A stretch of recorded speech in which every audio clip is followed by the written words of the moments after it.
नमस्कार, आदाब। कर्नाटक अवायर के इस खास प्रोग्राम में आपका स्वागत है। एक अच्छी खबर, एक खुशी की खबर उन माँ बाप के लिए है जो परेशान थे कि ऑनलाइन क्लासेस नहीं चल रहे। सब जानते हैं कि कोरोना की वजह से स्कूलें बंद हैं और ये भी नहीं पता कि स्कूल वापस कब से शुरू हो जाएंगे और बच्चे कब से स्कूल जाना शुरू कर देंगे। इसकी वजह से हो ये रहा है कि बच्चे पूरा वक्त घर पे गुजारते हैं और माँ बाप परेशान हैं इसके, क्योंकि उनकी पढ़ाई नहीं हो पा रही और उनका पूरा वक्त खेलने कूदने में गुजर जा रहा है। तो वो माँ बाप जो ये चाहते थे कि स्कूल वाले ऑनलाइन क्लासेस शुरू करें ताकि कम से कम घर पे थोड़ी बच्चों की पढ़ाई हो सके और वो जो सिलेबस है उससे वो जुड़ सके। तो ये इसकी वजह से सरकार पर भी काफ़ी दबाव था। आपने देखा कि कुछ दिन पहले कई सारे स्कूलों ने ऑनलाइन क्लासेस तो शुरू कर दी, लेकिन उसके लिए ऑब्जेक्शन भी आया। कुछ माँ बाप कहने लगे कि ऑनलाइन क्लासेस उतने ठीक नहीं हैं और कुछ माँ बाप चाहते थे कि ऑनलाइन क्लासेस रखें। तो सरकार पर दबाव था कि आखिर ऑनलाइन क्लासेस रखें या ना रखें। तो इसके बाद ये चर्चा शुरू हो गई कि सरकार इसको किस तरह से ले। तो कर्नाटक सरकार ने कुछ दिन पहले एक कमेटी बनाई थी, एक समिति जिसको ये बताना था कि ऑनलाइन क्लासेस रखें या ना रखें। अगर रखें तो किस क्लास के बच्चों के लिए, किस उम्र के बच्चों के लिए कितना स्क्रीन टाइम दे। स्क्रीन टाइम का मतलब ये होता है वो कितनी देर तक बच्चे कंप्यूटर के सामने हो या मोबाइल के सामने हो वो गुजारें, ताकि उनको उनका जो सिलेबस है वो कवर हो जाए, वो पढ़ाई भी उनकी पूरी हो। और जो साइड इफ़ेक्ट्स जो कई सारे एक्सपर्ट मानते हैं कि जो मोबाइल से या स्क्रीन के सामने ज़्यादा बैठने से जो उनके ऊपर बुरे असरात हो सकते हैं वो भी ना हो, तो वो कितना वक्त गुजारें, इसके लिए एक सरकार ने एक समिति का गठन किया था कर्नाटक में, जिसके जो प्रोफेसर M.K. श्रीधर नाम के हैं एक्सपर्ट, उनको इसका चेयरमैन बनाया गया था। अभी सरकार को ये समिति ने अपना रिकमेंडेशन दिया है और पहली बात तो वो ये कहते हैं कि ऑनलाइन क्लासेस के लिए वो फेवरेबल है, मतलब वो चाहते हैं कि ऑनलाइन क्लासेस हो और बच्चों को इसका फ़ायदा होता रहे और स्कूल भी चलता रहे, ताकि जो टीचर हैं वो भी बच्चों के साथ इंटरेक्ट करते रहें। तो एक तो उन माँ बाप के लिए अच्छी खबर यह है कि जो चाहते थे कि ऑनलाइन क्लासेस हो, तो ये उनके लिए अच्छा है। वो खुश हो जाएंगे कि ऑनलाइन क्लासेस हो सकता है कि इसके बाद शुरू हो जाएं। लेकिन जो रिस्ट्रिक्शंस लगाए गए हैं कि आखिर किस उम्र के बच्चों को कितनी देर तक सामने स्क्रीन के सामने रहना है, तो मैं जो रिकमेंडेशन है वो सरकार की रिकमेंडेशन, जो समिति की रिकमेंडेशन जो कही है, मैं आपको ब्रीफली बताना चाहूँगा कि क्या क्या उस रिकमेंडेशन में सरकार को कहा गया है। अब ये तो बात अलग है कि सरकार इस रिकमेंडेशन को मानेगी या नहीं मानेगी या कब मानेंगी और इसी रिस्ट्रिक्शंस के बुनियाद पर मानेंगी या इसमें और कुछ फेरबदल वो चाहती है, ये तो अलग चीज़ है। लेकिन फ़िलहाल के हिसाब से जो रिकमेंडेशन है मैं वो आपको बताना चाहूँगा। रिकमेंडेशन ये कहा गया है कि जो प्री स्कूल है, मतलब जो नर्सरी के बच्चे हैं, नर्सरी के बच्चों से लेके 10वीं के बच्चों के लिए ये इसमें रिकमेंडेशन दिया गया है स्क्रीन टाइम के लिए, कितनी देर तक स्क्रीन टाइम उनका रहेगा और कितने दिन तक वो क्लासेस चला सकते हैं एक हफ्ते में। तो शुरुआत करते हैं प्री स्कूल के बच्चों के लिए, मतलब जो नर्सरी के बच्चे हैं, खेलकूद वाले बच्चे हैं, तो उनके लिए, ऐसे बच्चों के लिए जो M.K. श्रीधर साहब की जो समिति है उन्होंने ये रेकमेंड किया है कि ऐसे बच्चों के लिए सिर्फ 30 मिनट का स्क्रीन टाइम रहेगा। जो नर्सरी के बच्चे हैं, नर्सरी के बच्चों के लिए मतलब जो कंप्यूटर के सामने सिर्फ 30 मिनट बैठ सकते हैं। स्कूल वालों को चाहिए कि 30 मिनट से ज़्यादा वो बच्चों को स्क्रीन टाइम ना दे, मतलब उनका जो भी सेशन चलेगा वो सिर्फ 30 मिनट का रहेगा और दिन में सिर्फ एक सेशन, मतलब पूरे दिन में 24 घंटे में सिर्फ 30 मिनट बच्चे, प्ले स्कूल के बच्चे, नर्सरी के बच्चे, प्री स्कूल के बच्चे वो कंप्यूटर के सामने बैठ सकते हैं, मोबाइल के सामने सिर्फ 30 मिनट बैठ सकते हैं और एक ही सेशन रहेगा पूरे दिन में। और पूरे हफ्ते में सिर्फ 3 दिन इस तरह से सेशन रहेंगे, यानी हफ्ते में 7 दिन में 3 दिन ही बच्चे स्क्रीन टाइम शेयर करेंगे 30 मिनट के लिए, यानी 1.5 घंटा, पूरे हफ्ते में वो 1.5 घंटा कंप्यूटर के सामने बैठ सकते हैं, लैपटॉप के सामने ये हो या मोबाइल के सामने बैठ के स्कूल का जो भी करिकुलम है सिखा सकते हैं, वो सीख सकते हैं। इसमें दूसरे एक रिकमेंडेशन ये दी गई है कि इसमें लिखाई पढ़ाई का कुछ भी चांस नहीं है, मतलब बच्चे कुछ लिख नहीं सकते।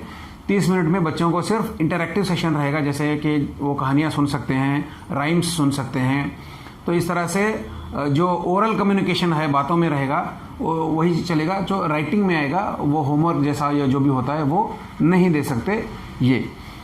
इसके बाद आता है 1 से 2 क्लासेस के बच्चों के, मतलब क्लास 1 से लेके क्लास 2 के बच्चों के लिए जो रिकमेंडेशन गया है उनके लिए भी वही है। 30 मिनट का ही सेशन रहेगा, एक सेशन 30 मिनट का रहेगा। उनके लिए थोड़ी सी छूट यह दी गई है कि दिन में 2 सेशन हो सकते हैं, मतलब 30-30 मिनट के 2 सेशन।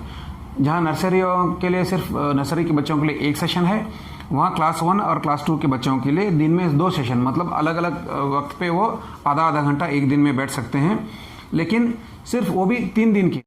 उसके बाद क्लास 3 से क्लास 5, मतलब तीसरी कक्षा से लेके 5वीं कक्षा में पढ़ने वाले बच्चों के लिए, उनके लिए भी वही है। 30 मिनट का ही सेशन है, दिन में सिर्फ 2 सेशन मैक्सिमम हो सकते हैं। लेकिन इन बच्चों के लिए ज़्यादा ये जो छूट दी गई है ये है कि ये हफ्ते में 5 दिन इनकी क्लासेस चल सकते हैं। जहां स्टैंडर्ड 1 और 2 के लिए सिर्फ 3 दिन क्लासेस चलेगी हफ्ते में, तो स्टैंडर्ड 5 और स्टैंडर्ड 3 से स्टैंडर्ड 5 वाले के बच्चों जो भी हैं उनको हफ्ते में 5 दिन उनकी क्लासेस चल सकते हैं। उसके बाद क्लासेस 6 से लेके 8 तक, मतलब 6ठी कक्षा से लेके 8वीं कक्षा में पढ़ने वाले बच्चों के लिए यह है कि इनकी सेशन 30 मिनट से लेके 45 मिनट तक की चल सकती है। जहां पहले वाले बच्चों के लिए सिर्फ 30 मिनट रखा गया है, इनके लिए जो 6th और 8th स्टैंडर्ड के बच्चे हैं इनके लिए 15 मिनट ज़्यादा दिए गए हैं। तो क्लासेस 30 मिनट से लेके 45 मिनट तक चल सकती हैं। 3 सेशन एक दिन में, इस तरह के 3 सेशन वो अलग अलग वक्त पे कर सकते हैं, मतलब सुबह हो, दोपहर में हो, शाम हो, या 1-1 घंटे के इंटरवल पे दे सकते हैं। ये डिपेंड वो स्कूल वाले किस तरह से देंगे। तो कुल मैक्सिमम 3, मतलब 3 सेशन से ज़्यादा नहीं होंगे, और एक सेशन 30 से लेके 45 मिनट से ज़्यादा नहीं होगा। और इनके लिए 5 दिन रखे गए, मतलब इस तरह के सेशन हफ्ते में 5 दिन चल सकते हैं। 2 दिन की छुट्टी इनको मिलेगी। उसके बाद 9th और 10th स्टैंडर्ड के बच्चे, तो 9वीं और 10वीं कक्षा में पढ़ने वाले बच्चों के लिए वक्त उतना ही कहा गया है, 30 मिनट से 45 मिनट का ही एक सेशन रहेगा। लेकिन इसमें कुल सेशन 4 हो सकते हैं एक दिन में, मतलब एक दिन में ये लोग 4 अलग अलग वक्त पे क्लासेस अटेंड कर सकते हैं अपनी पढ़ाई पूरी करने के लिए या कवर करने के लिए। और इनके लिए भी वही कहा गया है, हफ्ते में 5 ही दिन ये बैठेंगे। जिस तरह 6th और 8th हो या 5th और 3rd या 5th के बच्चों के लिए भी जैसे हफ्ते में 5 दिन कहा गया है, इनके लिए भी जो 9th और 10th के स्टैंडर्ड के बच्चे हैं इनके लिए भी उतना ही है। हफ्ते में 5 दिन का ही क्लासेस चलेंगे, लेकिन इनका वक्त होगा 30 से 45 मिनट का एक सेशन होगा, और 4 सेशन, मतलब एक दिन में वो 4 सेशन बैठ सकते हैं, स्कूल वाले कवर कर सकते हैं। इसमें एक उनके लिए कहा गया है कि जो 75% पोर्शन रहेगा इनका जो सिखाने वाला है वो उनके करिकुलम से आएगा, मतलब जो सिलेबस है वो सिलेबस से 75% तक का कवर हो जाएगा। बचे हुआ 25% रिकमेंडेशन ये कहता है समिति कि वो जनरल टॉपिक्स होंगे, दूसरे जो स्कूल से डायरेक्टली ना जुड़े हुए हैं उनके करिकुलम से जनरल टॉपिक्स भी हो सकते हैं। तो इस तरह से एक रिकमेंडेशन दी गई है प्री स्कूल से लेकर 10वीं के बच्चों के लिए जो कर्नाटक में। तो अब ये देखना है कि सरकार इसको मानती है कि नहीं।